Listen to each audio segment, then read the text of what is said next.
जीतनाथ जी असां हैदराबाद का हिते भिक्षा थी पहुता आहियूं। लॉकडाउन ऐं कोरोना जे करे हीअ दरगाह बंदि कया विया हुआ आहिनि। हींअर ॿीहर वज़ीर आला सिंध जे हुकुम सां हीअ दरगाह खोलिया विया आहिनि।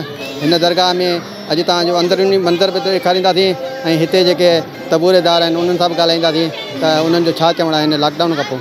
जी गुज़ार आहियूं वज़ीर आला साहब जा ऐं सिंध गवर्नमेंट जा।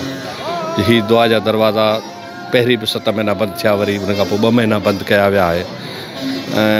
ही जेके दरवाज़ा आहिनि कलंदर लाल शहबाज मुर्शिद लतीफ़ जो हीअ कोरोना वायरस खे ख़तमु करण जा दरवाज़ा आहिनि, जेके माना 24 कलाक हिन दरबार ते दुआऊं हलनि थियूं।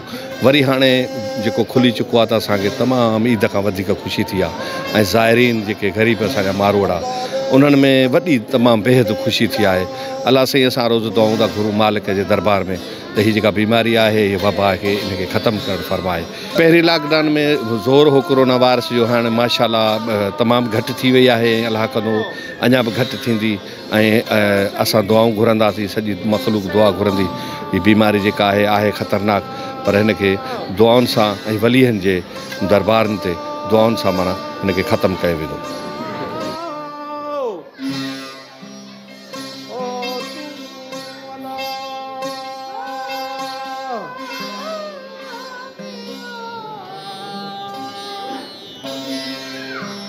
दिल कमाई करे माथी जे कल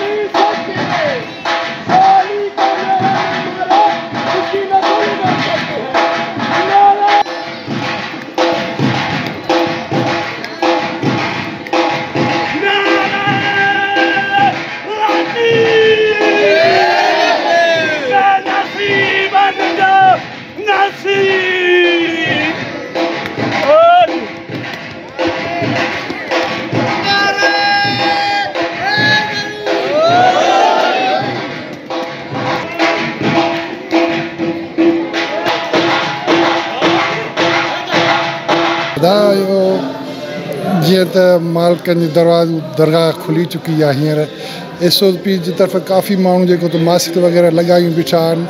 अहिड़ी अलाह कंदो का कान्हे। अलाह जे प्यारनि ते जॾहिं अचिबो आहे त उते रहमतूं वसंदियूं आहिनि।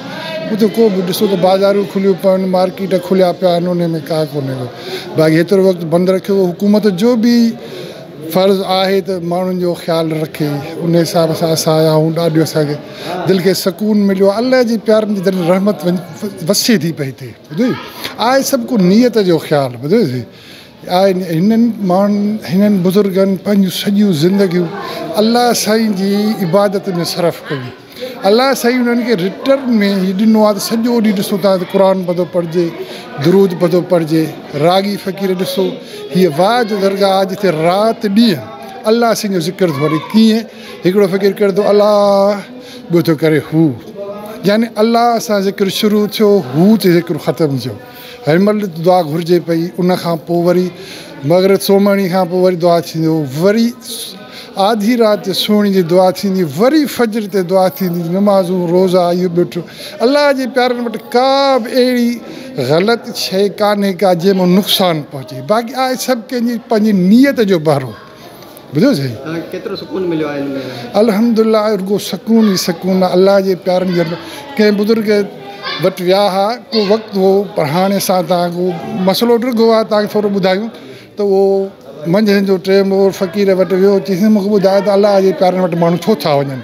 की भाई हींअर न मंझंदि जो हुजे, मंझंदि जो जॾहिं गर्मी में सहकी त पहुतो पघर में सॼो शल हुयो। उन बुज़ुर्ग जे भरिसां ई वेठो 2-3 मिंट गुज़रिया जॾहिं पग और सुको बुज़ुर्ग उन खां पुछो ॾियो हाल कीअं आया हो जंहिंसां अर्ज़ु कयो त माण्हू अलाह जे प्यारनि बुज़ुर्गनि छो था वञनि चई भाई तूं सवेल आहे तुंहिंजी कहिड़ी कैफ़ियत हुई चई गर्मी में आहे मुंहिंजो साहु पियो वञे हाणे तव्हांजे भरिसां वेठो आहे हिन माण्हू तव्हांखे विंझणो पियो इन विंझड़े भरिसां बि वेठो आहे त मुंहिंजो पघर सुकी आहे रहमत जी अलाह जे प्यारनि ते बि ईअं रहमत वसंदी आहे दायरे में जेको बि उन दायरे में आयो सभु ॾुख दूर थी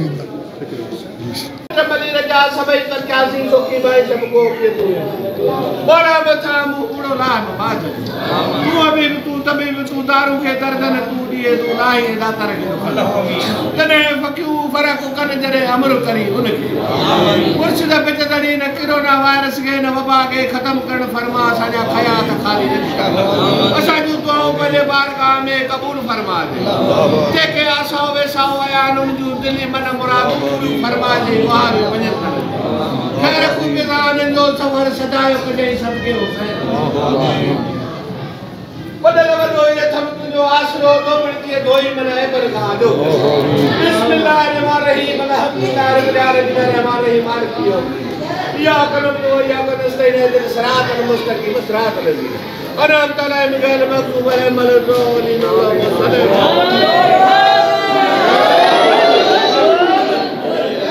जीत नाज़रीन हिते जेके ज़ारीन आहिनि असां उन्हनि सां बि ॻाल्हियूं कयोसीं हिते तंबूरे वारे सां बि असां ॻाल्हियूं कयोसीं त हुननि जो इहो चवणु आहे त इंशाअल्लाह हीउ लॉकडाउन जल्द ख़तमु थी वेंदो इंशाअल्लाह हीअ कोरोना वायरस जेका आहे उहा बि जल्द ख़तमु थी वेंदी इहे रौनकूं वरी बहाल थी वेंदियूं हिन दरगाह में हैदराबाद खां अलावा पूरे सिंध मां हिते जेके ज़ारीन अचनि था पूरे पाकिस्तान मां हिते अचनि था उन्हनि जो इहा ई दुआ आहे त कोरोना वायरस जल्द खां जल्द ख़तमु थी वञे ऐं इहे रौनकूं वरी बहाल थी वञनि कैमरामैन मंसूर जमाली सोच टीवी रिपोर्टर महबूब जमाली बेटशा